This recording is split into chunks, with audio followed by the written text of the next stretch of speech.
captured Bard, the mysterious saint, and the influence of Namira, the Daedric Prince of Decay herself. This Skyrim mod delivers a dark, fully voiced questline that completely caught me off guard, and after finishing it, I'd say it's one of the best in years. Welcome back to another deep dive into Skyrim quest mods. I'm Bards College graduate, and today we're diving into the Rot Below. This mod introduces a lore-friendly, professionally voiced questline set in the subterranean Skyrim, where you have to fight your way through new dungeons and discover a story of ambition, betrayal, and redemption. It has a horror theme that may send chills down your back, and some of the design inspiration stems from Elden Ring and other Souls games. The new locations include a Warlock's Research Hall, an ancient Lich's Palace, and a haunted city of scholars, and you will face terrifying enemies in a fight, including 3 bosses with unique mechanics and encounter designs. There are also rare weapons with powerful enchantments, as well as new conjuration spells to aid you in battle.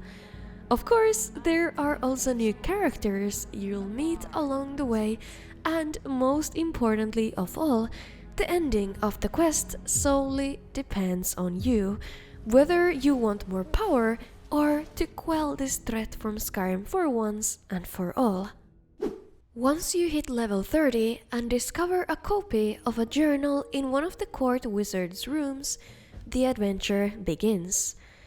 The entries were written by Elroy, a Namira worshipper who chased a trail of necromancers in the search of his wife gone missing, where he found a secret lair. You follow the trail to Ivarstead and find a bard named Adabel, who has been imprisoned in this dungeon by a powerful necromancer called Malgifer. Killing him would not be easy. And yet I find that I must ask you to do so. She claims that if you slay him and release her, she will reveal the location of a palace lost in time, and the mad lich who rules it. As you descend deeper and deeper into this world, it becomes clear that something more sinister is at work here, including the influence of Namira, the mistress of decay. In this mod, you'll face multiple new custom enemies, all created specifically for this quest. The combat is designed for high-level characters, and even at level 30, which is the minimum requirement, this mod can be punishing, so take good use of the loot you find around you, or bring a follower or 2 to lend a hand. There are many new enemy types. For example, ram guards, the guards of the prison, gory coffin horrors that have been formed by Malgifer's cruel punishments of setting victims in the same coffin to die, and in the temple there are fungal drogors mutated by the cultists spreading the rot, and gatekeeper giants to help the ram guards on deterring any unwanted visitors. On top of these and many more grunts, there are 3 exhilarating main bosses and many cool mini-bosses to fight, so as I said, do stock up well before coming here. The burning question is, should you play the Rot Below? I know it may look a bit underwhelming initially, but after playing it myself, I'd say it's an experience you shouldn't skip. Especially if you're a fan of Vicn's mods such as Vigilant, I'm sure this mod will scratch the itch you may have for dark quest mods. It has a plenty of gory themes, scenes and enemies, so maybe only skip it if that's something you're not comfortable with. Now let's take a better look at this mod as we'll go through it together. At the end, I'll show the possible endings, and finally we'll talk about where the mod succeeds and what could be improved in my opinion. From this moment onward, this video contains major spoilers into the story, dungeons, enemies and rewards, so only keep watching on your own accord.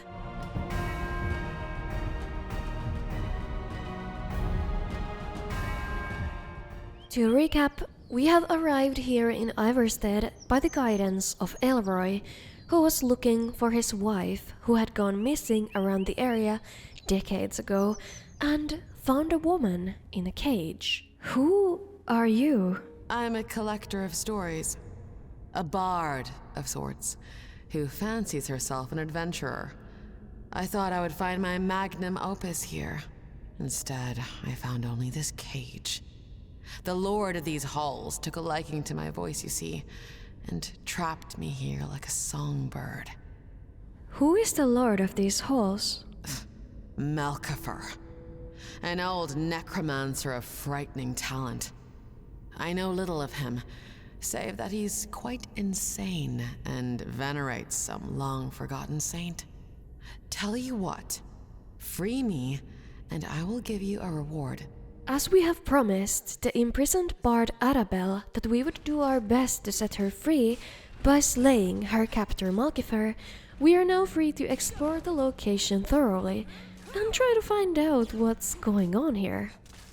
As we start going down the prison hallways and meet the first enemies, I really am impressed by the dungeon's deep atmosphere. It feels oppressive, dingy, and dangerous. The theme of decay and corruption are reflected with the environmental storytelling. We find cultists of rot working on their research under the rotten mushrooms, and these little fungal gremlins praying on the altar of Blight. And seeing them for the first time was the moment where I realized this mod was doing something special. All around the dungeon, a mysterious, pulsing red light shines from the huge mushrooms, which are seemingly increasing in amount as we go. The multiple journals found in the dungeon shed light into this underworld of decay and suffering where Malkifer was conducting his cruel experiments. I've taken to sealing multiple nuisances within the same coffin. They make the most pleasing noises, and the smells simply heavenly. Ugh. There's a mysterious portal as well that has been recently closed by the entity these worshippers call the Saint. We can also find a special magical weapon, the Great Flame, which has been summoned by Malkifer and his apprentice Ragnar, and what's left of him now lies here on the ground. Yes, it seems completely safe to wield this sword. As we descend deeper and deeper into the dungeons, we learn something more in each room, whether it's through these environmental clues or the mentioned, rather straightforward journals, hinting on what's to come. I can feel the spores in my lungs. And what's more, there's some sort of beating, like a war drum, just at the edge of my mind. Finally, in the deep of the laboratory, we'll find a beautiful place of worship where Malkifer awaits us, the first main boss battle. He has been transformed into this hulking creature, which once was a giant chieftain, and now what's left of his real body lies in the chest cavity of this monster. I wonder if he's still in charge of himself at all, but his third journal suggests he may have already been consumed by the bile.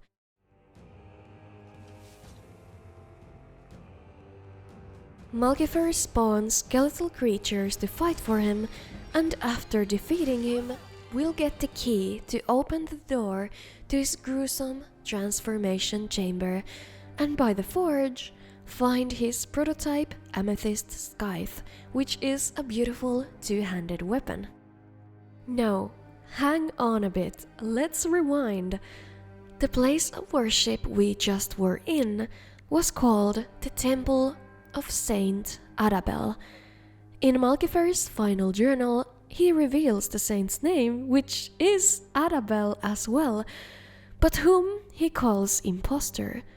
And the statue depicts Saint Arabelle, a lich centuries old, taught by Manimarco himself, as we're soon to learn. the same woman we just met in the cage. Now, after killing this abomination, we return to her. You lied to me. Ah, so you learned the truth. What should I have done? Told you I was a lich whose own hubris got her locked in a cage? Absurd. We confront her about her lying to us, and she claims that if we want to save Skyrim from the spreading decay, we'll still need to trust her and try to free her. A lich is created when the soul is separated from the body, while preserving the body's function. The body then continues on, learning and scheming. But what becomes of the soul? The answer is different for everyone. Some liches bind their soul to an amulet. Others let their soul scatter to the wind. I was different. When I split my soul from my body, two entities were born. One, the body, and the other, the soul. We also learn that when she became a lich by separating her soul from her body, this version of her we're seeing is her soul. Her body, her sister, so to say, lives down below in the crypts beneath, and she has a complete will of her own, separate from this regretful Adabel we've come to know. To free me from this cage, you must kill her. Her sister down below, corrupted by Namira, must be killed, and that is our ultimate task at hand.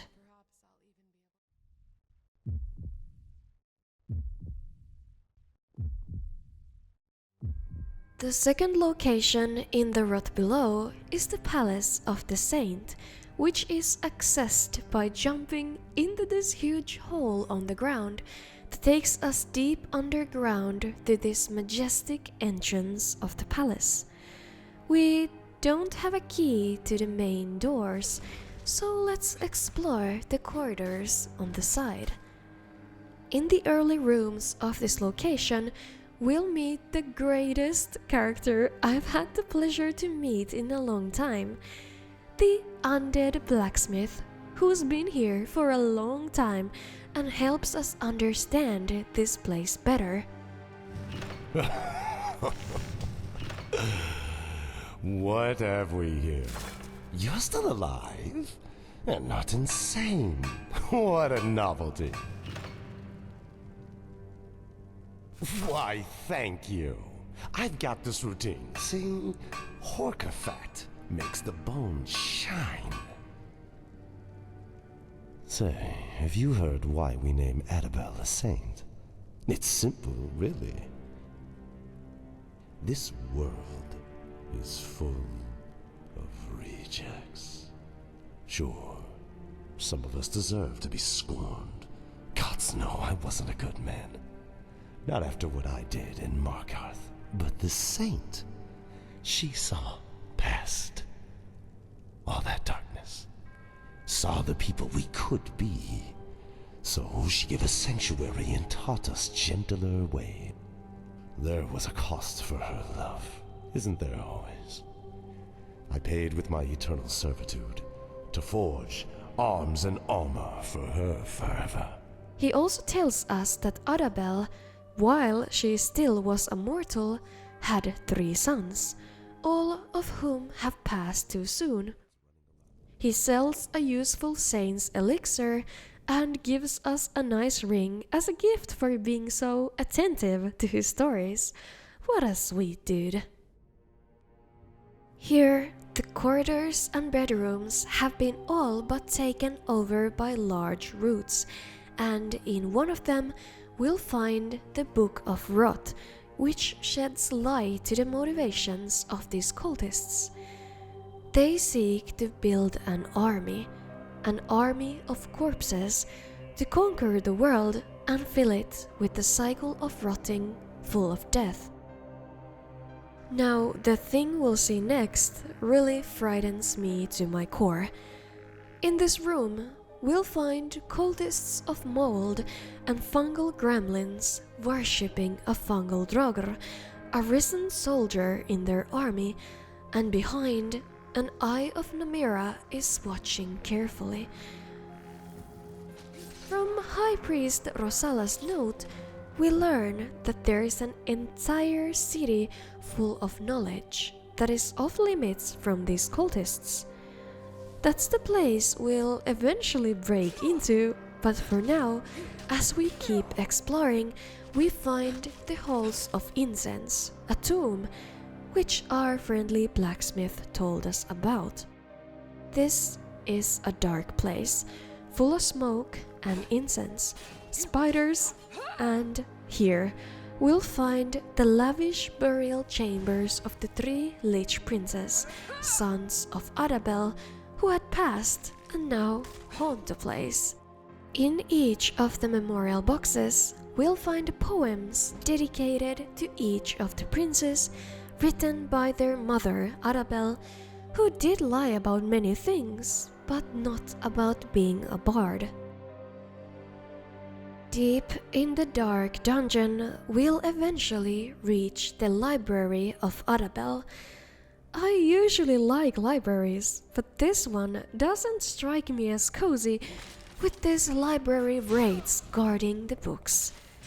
Behind the shelves, the true nature of this hall reveals itself, and we finally find the place where the world peace-threatening magic happens. Here, the cultists are resurrecting the draugr and transforming them to fungal draugrs to build the undead, rotting army they need to conquer Skyrim. Finally, there is the librarian, another person our dear friend blacksmith warned us about. He's not from this plane, one of them Daedra. Except twisted, made different with necromancy. Do you think a fish Daedra would know how to read? At the very back end of the hall, there is a small study room with a glowing soul crystal levitating mid-air. On the desk, we find Elroy's 3rd journal, in which he explains what happened after he came here.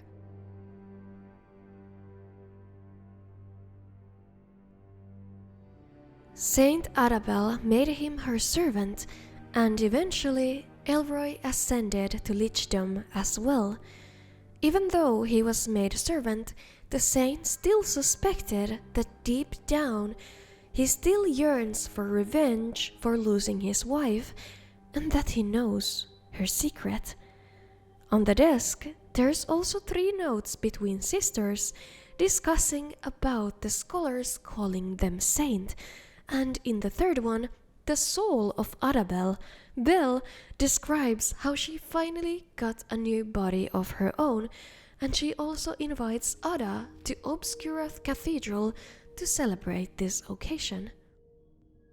We also snatch the key to the Grand Ballroom, which allows us to go through the main door in the Palace of the Saint, where we finally meet the other half of Adabel, the one who's completely corrupted by Namira. Here in the ballroom, we can see the body of Adabel, beautiful, scary, and her face hidden beneath a mask.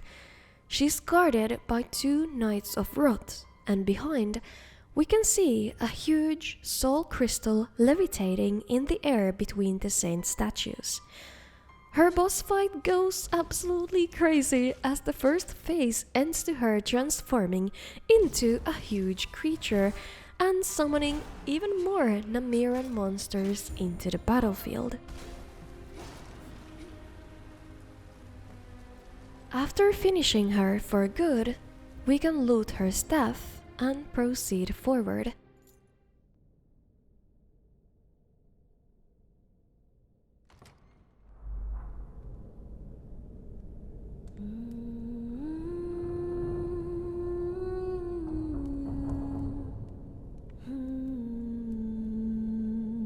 In the living chambers, beautiful, Sorrowful singing lures us to one of the rooms where Arabelle is standing by the fire. There you are.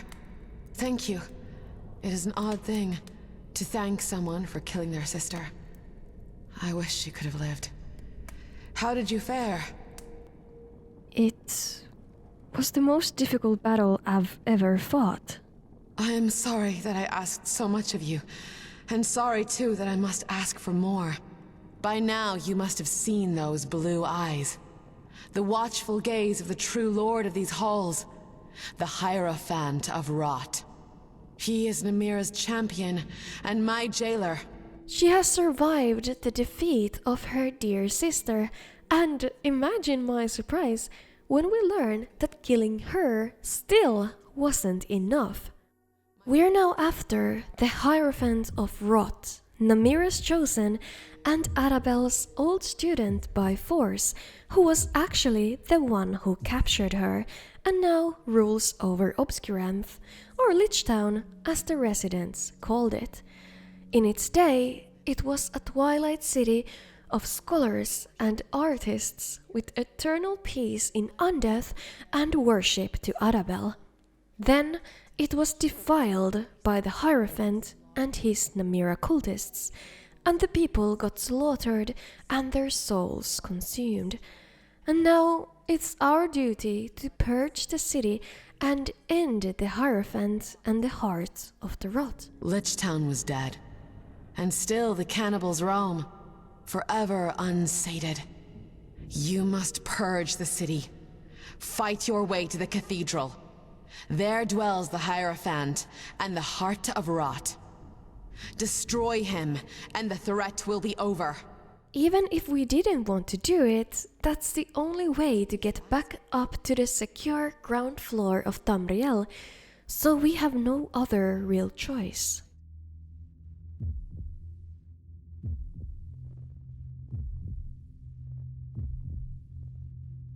The door opens up to a barren dungeon where a single mold cultist lies dead under the mushroom, and a hole on the ground just begs us to jump into it.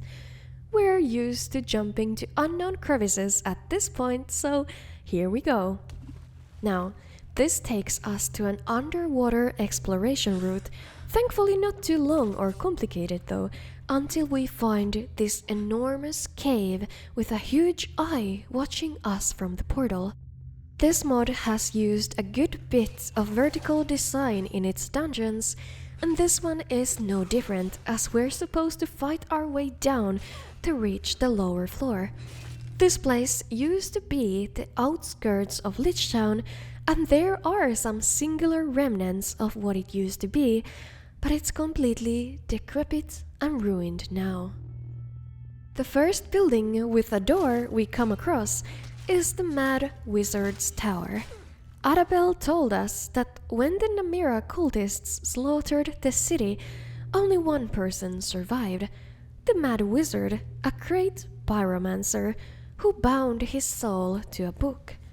So this must be where he lives.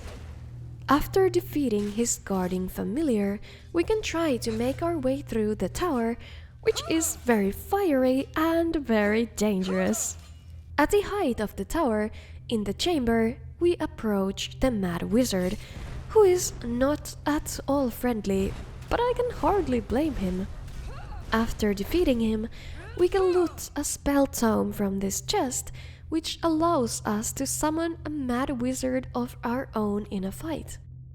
On the desk, there is a note describing a shield which lies on an altar and a neighbor who is guarding it. There is also Elroy's fourth journal, shining light on the downfall of Lichtown. If you remember, Elroy was a Namira devout from the very beginning, and she showed him how to destroy the saints, Ada and Bel, and bring decay to Tamriel, plans of which his fellow Lichtownian scholars did not approve of. Now, I'm sad that our Mad Wizard didn't turn out to be a friend like the undead blacksmith, but we must keep going on our journey and end the evil that lurks here. We'll walk through the portal on the other side of the cave and finally find the center hub of Lichtown at the end of a long bridge over the shallow water.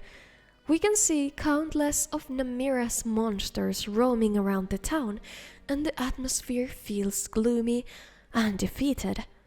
Everything is in ruin, yet it's so easy to imagine the beautiful heyday of Obscuranth, as Arabelle called it. Now, the Hierophant of Rot rules it, and the city is completely concealed in Namira's loving affection. After disposing of the cannibal ghoul that is guarding the entrance, we're free to explore further. There is a statue of the saints, but on her face, there is an eye of Namira, which is watching over for the Hierophant. Nothing really describes what has happened as well as this. From this town being ruled over by Arabelle, the saint, who enjoyed the love of her people while devouring their souls, to being decrepit and quiet under the Hierophant and Namira. We can't enter any of the buildings, so let's take a detour to this beautiful place on the lake, which is guarded by a variety of monsters. In the chest, we'll find another spell tome, one which teaches us to summon a fungal draugr of our own. Now, back to the city. There are more monsters, but nothing that a little fire sword couldn't burn away. On the far backside of Lichtown, we find another important journal of the familiar man that used to call himself Elroy. In this one, he describes how he poisoned the body sister of Arabelle with the spore, which made her the Namiran monster we had to dispose of. He also describes imprisoning the soul sister of Arabelle, the one we have become so acquainted with, to use her as a power source.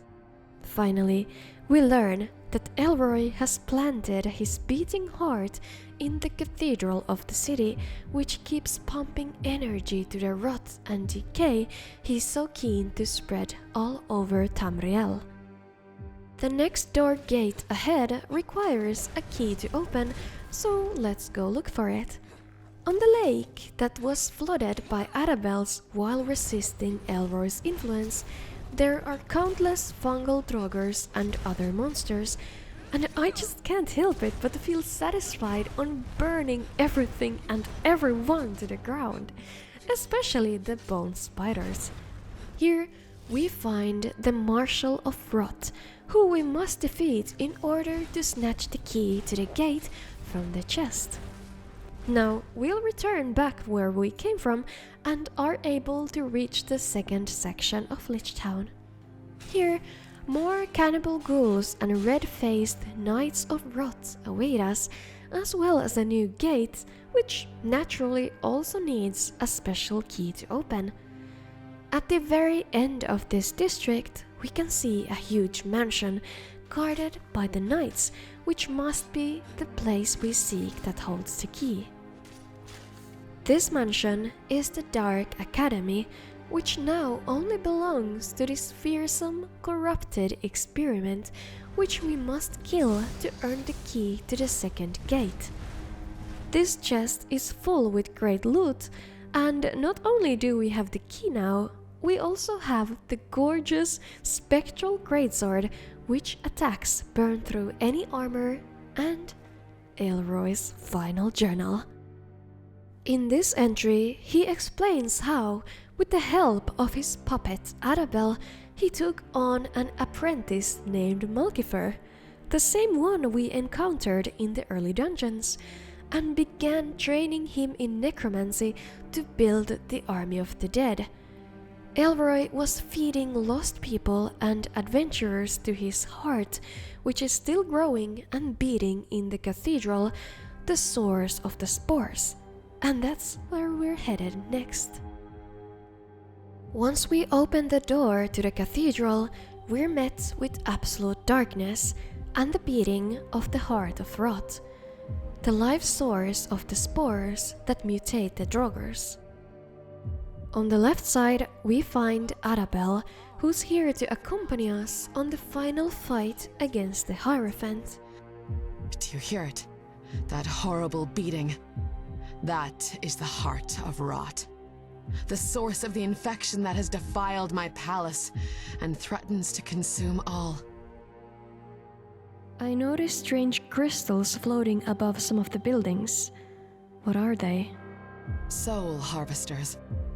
You can think of them as artificial soul gems. The Lichtown I created and taught was not without flaw. Much like the vampire feeds on blood, we must feed on souls. They collected the souls of the mortal servants after they died of natural causes. We devoured them. No, but I do not hate the Hierophant. Is that strange? Though his motive is twisted and his soul enslaved by Namira, it was he who brought an end to my cult. He who ended those days of manipulation. It has been hinted at for quite a while now, but the Hierophant of Rot is, of course, Elroy himself. The man from Whiterun who came here to look for his wife, but ended up gaining power and dismantling the Saints, and ultimately turning this place into the capital of Namira, where he would plan to launch his army of the dead to Tamriel in her name. I spied at the altar a shield I once enchanted. A mere trinket, but the mortal servants revered it as a sacred artifact.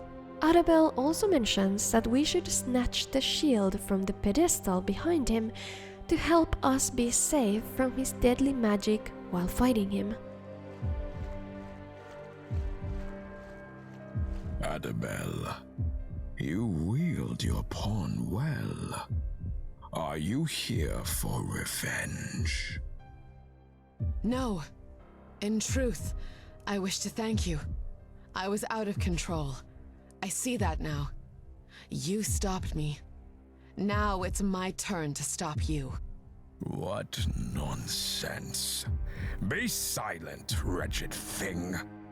The pawn is far more entertaining. As we walk closer to the Hierophant, he and Adabel exchange some pleasantries, but it's actually us he is so keen to talk with. Welcome to this most holy of places.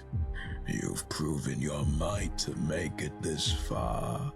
Most commendable. You will make a worthy sacrifice to my lady Namira.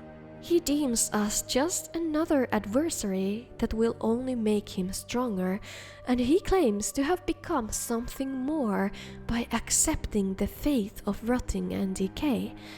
He still remembers the man he used to be and how he came here to revenge the death of his loved one, Sigda. Sigda, how could I ever forget? Her hair, gold as the grass of Whiterun, her skin, as pale as the snow. He has been watching us for the whole time through these ominous eyes as we went through the dungeons and defeated all sorts of undead and living alike. When kings and their politics, armies and their swords, when all has rotted away, only darkness will remain. In that darkness, we will find new life, a more honest life, free from pretense. The Hierophant, Elroy, explains that he will be the one to purify Tamriel. To us all, kings and commoners alike form unity and equality in decay to have eternal peace. Now, this fruitful conversation turns into a battle as we were expecting, and he summons Hierophant guards and skeletons of those lost adventurers who were fed over the years to the Heart of Rot. Elroy has very potent destruction spells, and that shield that Adabel was speaking of earlier comes very handy in this combat sequence, as it helps evade these powerful magics. After the hard fight, Elroy is finally defeated. He has the cathedral key and the spell tome, which teaches us to summon those Hierophant guards in the time of need. We return to Arabelle, who leads us away from the cathedral into the previously closed portal, which takes us back to the surface, to the old prison, which feels strangely comfortable after all the time in the depths. She wants to speak with us outside, and that's where our final conversation takes place. Before looking at the endings, let's recap the story so we're all at the same page. Arabelle was a bard from High Rock when she came to Skyrim to pursue greatness, and with Mani Marco's guidance, the most powerful liches, she ascended as well. This made her body and soul separate into two entities, Ada and Bel, which the people in Lichtown started worshipping, calling them saints. Arabelle gave sanctuary to these people, vampires, liches, and necromancers. Their past wrongdoings in their life didn't matter, and as a cost for their love, they paid with their souls and eternal servitude. After years of Arabelle's ruling together as queens in Lichtown, Elroy found his way here in the search of his wife, and so he got imprisoned by the saints. While solitary, Namira kept whispering to him. Arabelle saw potential in him, and so she took him as a student. During his years in the palace, Elroy ascended to lichdom under Arabelle's guidance, but he had another patron, Namira, the one who corrupts the beauty of undeath. With Namira's guidance and the revenge for Sigda in his heart, he started to rebel and gather followers. He corrupted the other sister and succeeded to imprison the other, all in the quest to create an undead army and bring death to Tamriel. He ravaged Lichtown, killed everyone, and took on an apprentice, Malkifer, who thought he was working under the saint when she was actually the puppet of Elroy. Now, this brings us to the start of the quest, finding Arabelle in the cage, not by Malkifer, but actually by Elroy, whose journals we followed to find this old prison. Now, there is a choice we'll still have to make.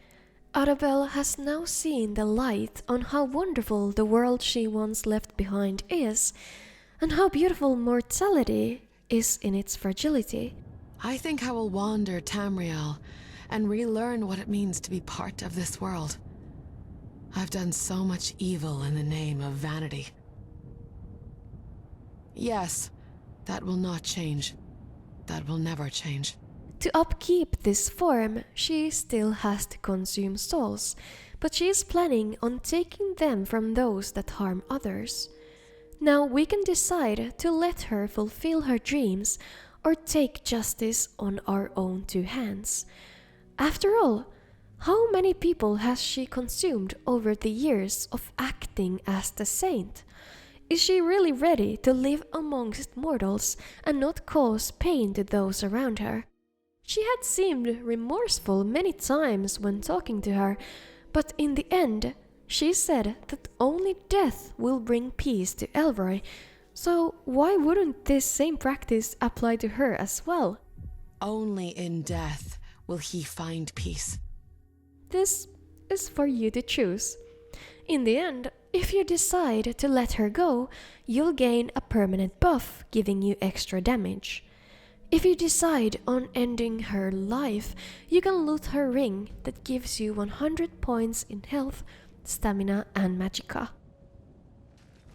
The Rot Below is the debut mod created by the Crow Knight, who is a fiction author with published works, and I thought the writing of the quest really reflects that. Every bit of dialogue and each journal dragged me deeper into this mystery and kept me engaged all the way through. The story was perfectly crafted. It was simple enough to tie the missing pieces together on your own, but still provided plenty of mystery and surprises. I was also so glad to see that the quest didn't overstay its welcome or branch out at all. It strictly executes its core idea. All of the roleplay dialogue options were amazing, especially the last one where you can exactly tell Annabelle the motivation you have for ending her life. On top of it all, I also really liked how the mod also featured some custom music, which complements these locations with some haunting strings and organ and makes them feel outlandish and like you're indeed very far from home. Now, if we discuss on where the mod falls short, it's not going to be a very long of a conversation, but let's have it anyway. In some of the rooms, there are some frame drops, mostly in the library, Lichtown and the prison pit, but it may be attributed to my already heavy mod list as well. At some places I couldn't hear any sounds from footsteps, and I did experience a crash when I opened the map once. So, just some minor complaints from my part. Even though I had these issues, they possibly couldn't sour my experience. Also, some may be disgruntled to hear that the rot below is also PC exclusive right at the moment, but the author plans to port it to Xbox in the future when the PC version is as bug-free as it can get. Overall, the mod is highly polished and complete, and ready to play in this state for those who are concerned about playing new mods, as they still might contain bugs. If you enjoyed this showcase, feel free to like and subscribe to see more Skyrim mod videos. It also helps my channel a lot. And let me know in the comments what kind of character and maybe a follower would you bring into this quest.